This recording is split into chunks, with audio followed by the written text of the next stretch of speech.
Hi, I'm Gary, currently a brand manager for Royal Enfield Singapore.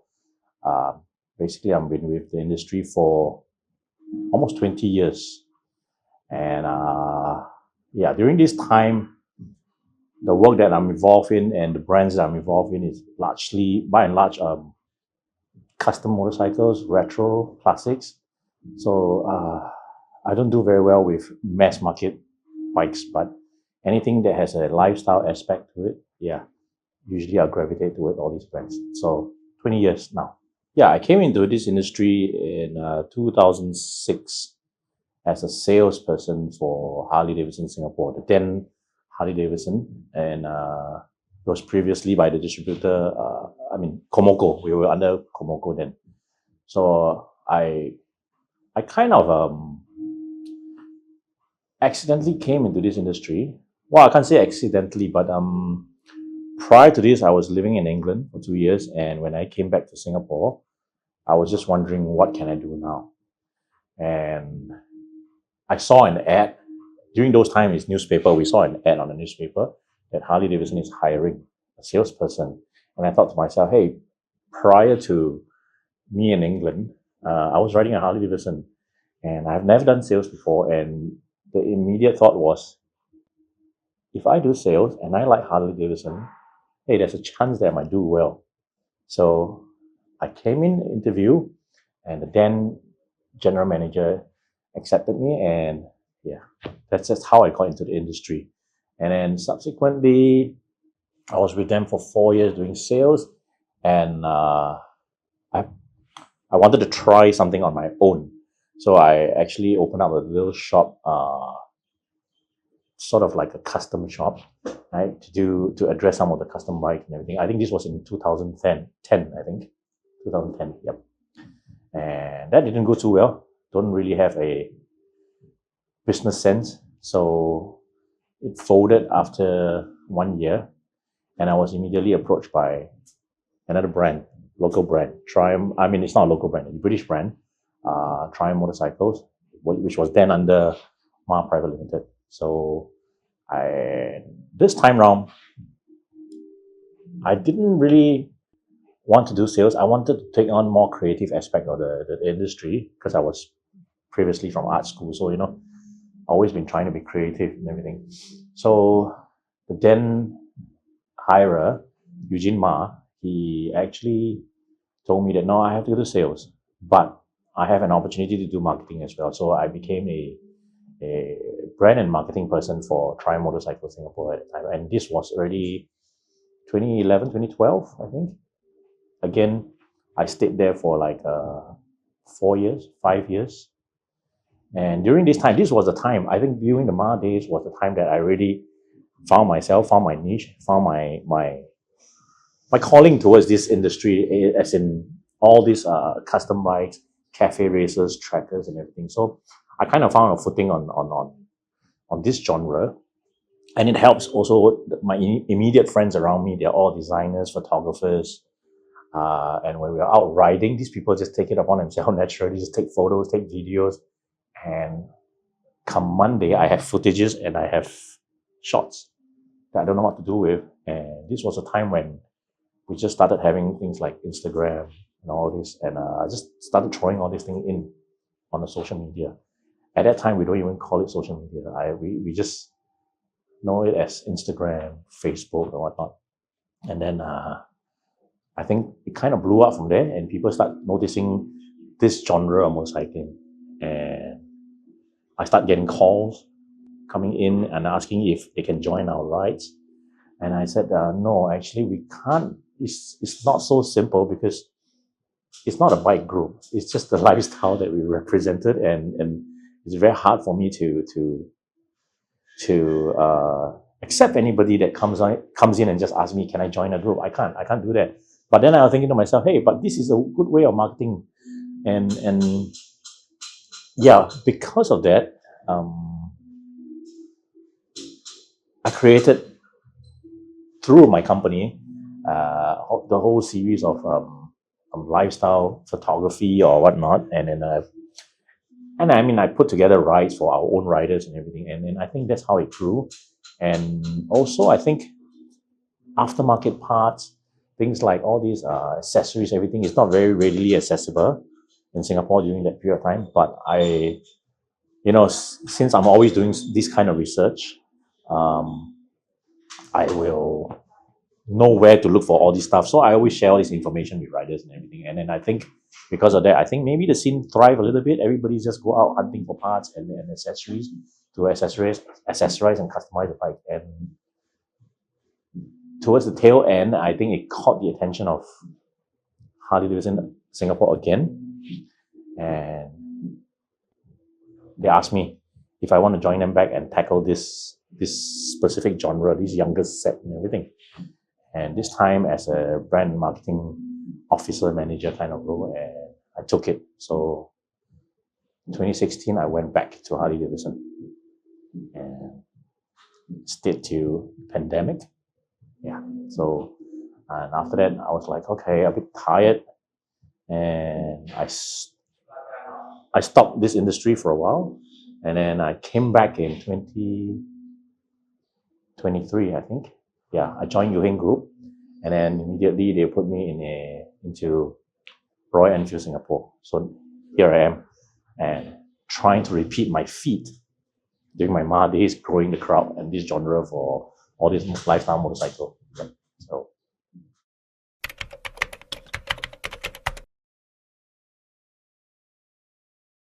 Well, yeah, the starting part was a bit tough for me, admittedly. And, I came in with the impression that, hey, I like Harley and maybe I can do well in sales, but I have no concept of how to do sales at all. So my then supervisors and everything, they were my mentors, but in the start, they were a bit rough on me. They were quite tough on me. And I stepped into an industry where all these crowd, communities and customers, they already know my seniors. All right. And every time they step in, they don't wish to speak to a new guy. They go directly to their old, the old faces where they start having chats and reminisce about their old rides and everything. So it was very tough at first. And all I could do is just smile and be friendly as much as I can. So, and slowly but surely, because I think at the start, whereby when we were in Harley-Davidson, there was a very strict dress code when we are on duty. You always have to wear a button shirt, tuck in, you have to wear in black jeans and a motorcycle riding boots, of which this is something that I really don't like, and I really don't like to conform in this manner. But for a couple of months, yes, I kind of followed that rule, and then one day I just started untucking my shirt, and then I just thought to not wear motorcycling boots. I just started to wear sneakers and all that. And then, I don't know, I think because of that, and there were crowds coming in, there was some footfall coming in, the younger crowd, they start to identify with this sort of image. And I started talking to them.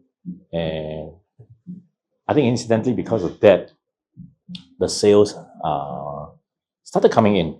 People start warming up. I realized that there's a specific crowd that come talking to me and everything, and then that's where I turned them, changed to sales and everything. And also at the time when I bought my motorcycle, I bought a bobber-looking bike, which is a Harley-Davidson Street Bob. Now this was a time whereby all the Harley-Davidson in Singapore, you will see a lot of them. It was all airbrush, shiny surface, pearl surfaces and everything. And I was the one. I bought a unit that is matte black, no chrome. I mean, very minimum chrome. And from there, I worked my way into turning everything black when everybody is going chrome. And then again, because of what I did, I think certain crowd identify with this, the tough looking motorcycle, but without the fancy colors and all not. I think I started to get a little bit of attention from there, and that's how I grew a certain crowd, and I have certain crowd gravitate towards me, and that's it, and then I started. And then at that time, when I spoke with my manager, I think they did speak something loosely on how I portray myself, because during that time, I dare say, the crowd, the communities is like, people see Harley-Davidson, even public who doesn't ride motorcycle, they look at Harley-Davidson riders as, oh, those uncles in leathers and bandanas. It's true, the community was this kind of imagery, which was fine because I think this is what they're comfortable with, this is what the brand represented, but I kind of identify with the more flip side, the underground side of this genre, which is like, we don't really fancy all these leathers, chains and whatnot, and colorful artwork and everything. So I don't know, I think I belong to that crowd who kind of go against the grain, even within the genre. And yeah, and then the crowd who saw that and then identify, and then we kind of started riding more often, and then yeah, I think it just grew from there. So because of that, I think sales start to come in for me, and then yeah, that was the. It wasn't very tough, but it was a process that I had to go through to earn my keep and earn my place. And from that time onwards, and then I think my bosses were saying that, hey, actually, we don't really mind you dressing up this way, so long as you're bringing in the sales. You can represent a certain crowd by all means. And also at the time, and I didn't restrict myself from just wearing uniform, because we have this apparel department that sells quite nice flannel shirts and everything. So I bought a lot of these flannel shirts internally from the company, and then started wearing them. And then I kind of represented a certain look, and I think maybe the sales of all these flannel shirts and everything, or Hawaiian shirts or something like that, they even grew from there. So yeah, so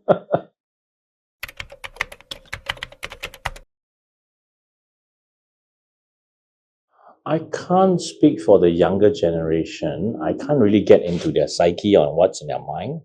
I think that is the biggest battle for me these days, to know what they're thinking.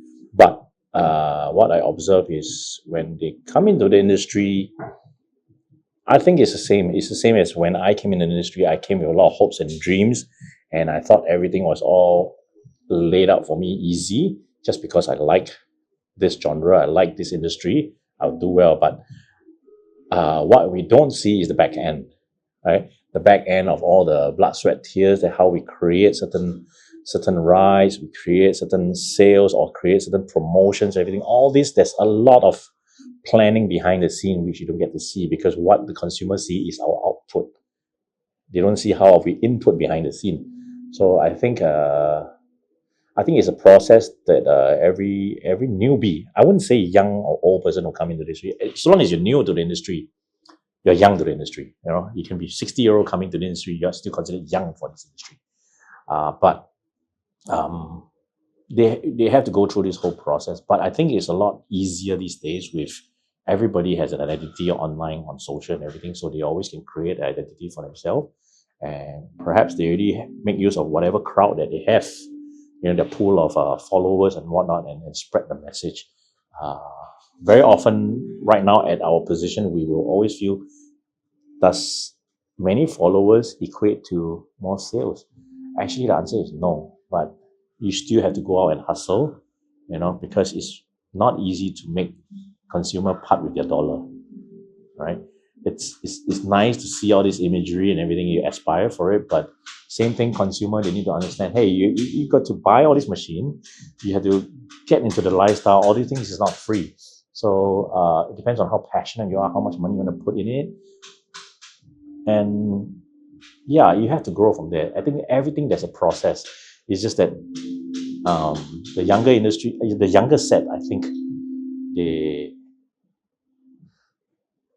I put it this way, they have to go through what I go through 20 years ago. Same thing. It's just that they have better tools to help them these days. During our time, it's really a lot of time spent going out meeting people. Now you can just sit in the comfort of, behind the desk, behind your desktop and everything, and then everything is at the press of your finger. You can get crowd, you can get you can even create rides through your phone, group WhatsApp chats and everything, and people will come, and then people can communicate through there, talk shop, talk everything. Sometimes some messages get carried away, but that's the way it is. But our time is we really have to get out there, talk to people. How many coffee shop hours, how many prata hours that we have to do late night just to engage with people, and then and hear for subtle hints whether somebody is ready to change bike. And then from there, we don't want to be so pushy. Or come Monday, we will text them, hey, I heard that you're going to change bike. All this is made a lot simpler now with all these social media tools for the younger crowd. But I think a lot of them will still be in for a shock. But what happens behind the scene, because they look forward to what people see the facade, they look forward to that part of it. But there's a lot of process at the back. Yeah.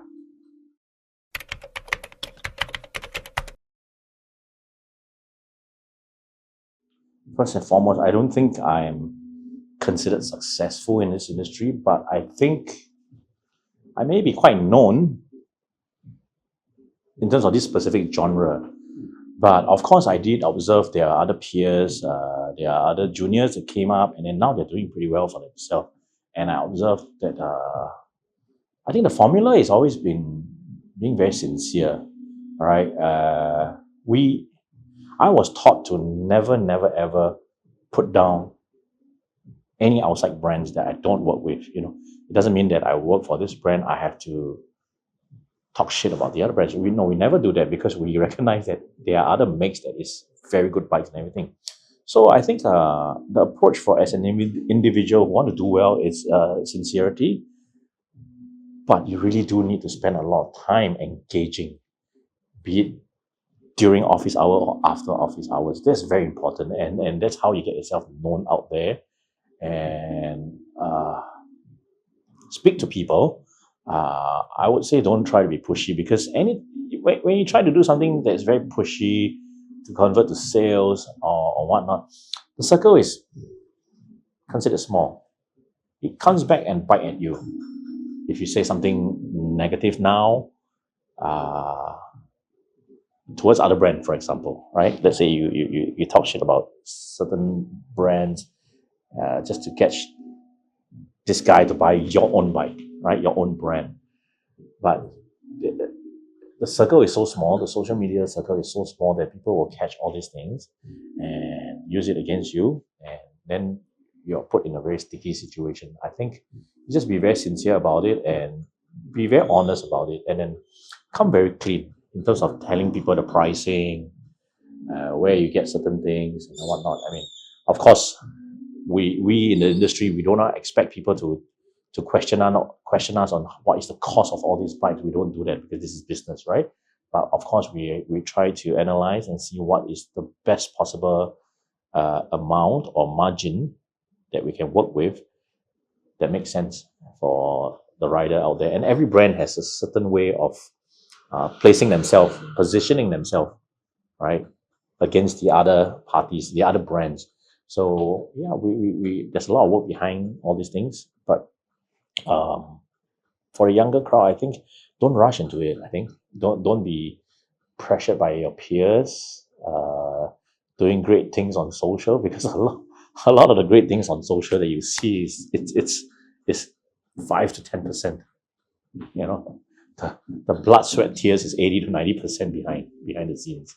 So, like for example, my interview now with you, it's the 5 to 10% of showcasing myself. But at the back of it, yeah, after this, I'm back grinding already. So yeah, so I think stay humble, stay sincere, be helpful to most riders' needs and everything. Of course, we do get customers who's a bit pushy, testing, and it can get too nasty. But well, if you can handle it well, yeah, sometimes these customers, you can turn the tables around and become good friends, with them, if you know how to attend to their needs and listen to them. Yeah, so yeah, young crowd, yeah, be patient, don't jump the gun.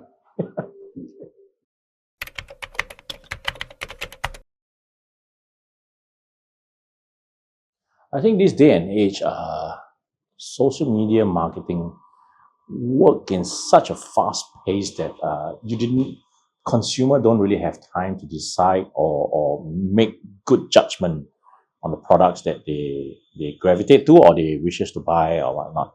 So everything is based on visual, swipe, swipe, swipe, everything.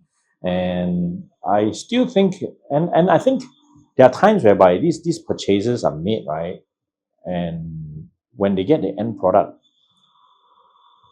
they might somewhat be disappointed because the touch and feel value, is not there at the point of time when you buy or when you see these things.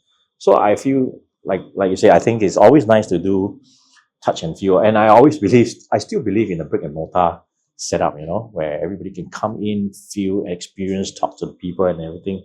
These are more live communication.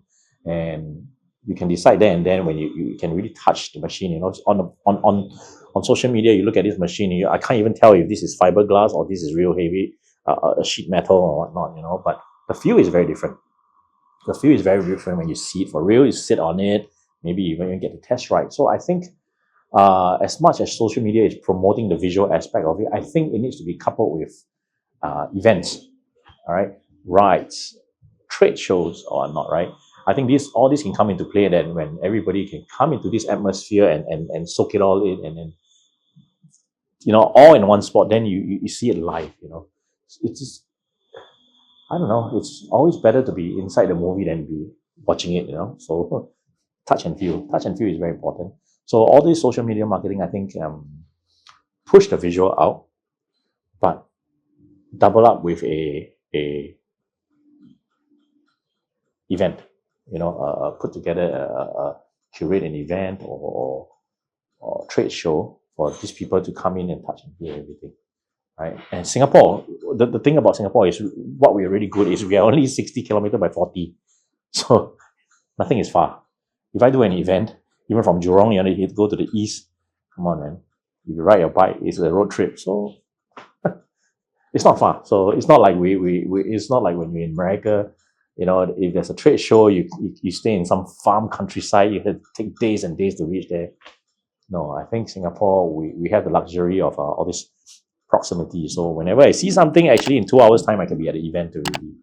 So touch and feel, very important. And yes, take note, touch and feel. So the genre that, I typically gravitate towards last time till now, things like this, cafe races, right? Although I don't really ride them as much, because age is getting to me. All these bikes, you need to really lean forward, bend back after half an hour. But I still like the visual aspect of it. It looks like a sport bike without the frills. Old school vintage sport bike without the frills, So interesting story on cafe races if the audience choose to go and read out about it. Yeah, so this is my workplace. We have customers waiting and we have colleagues. He's pretending to be busy. So, that's it. Yeah, I mean, this is where I work now. I work for this brand, Royal Enfield. And it's a brand that I'm keen to explore because it's a lot of heritage. Yep. And in front of you here is my own personal bike. So, 2004 Fat Boy Softail. Yeah, just bought this like 3 months ago. And again, I go against the grain, even for motorcycles, I kind of do my own thing. I think you will not see typical rider putting a visor like this with stickers. So I typically don't bother, I just enjoy, how to say, destroying everything right down to the fenders. I even use marker to write some notes, all that. Yep. And so it's hard to ride, but the harder it is to ride, we kind of feel that it's nice. It looks better. Bike that rides well don't look good, and bike that rides horrible will look good. That's our custom thing, So all these are like skateboarding influences. I'm 49 now, but I started playing skateboard when I was 12, and I don't like typical sports, soccer, basketball. I do swim, but during my teenage years, I gravitate towards all this skateboarding, mountain biking, BMXing, and it stayed with me even till now. So if I need to exercise now, I go on my skateboard. And I have a lot of them at home till I don't have place to house them, and my boss is okay me putting this at my workplace. So it's all inside. So yeah, so these are my little stashes of skateboard.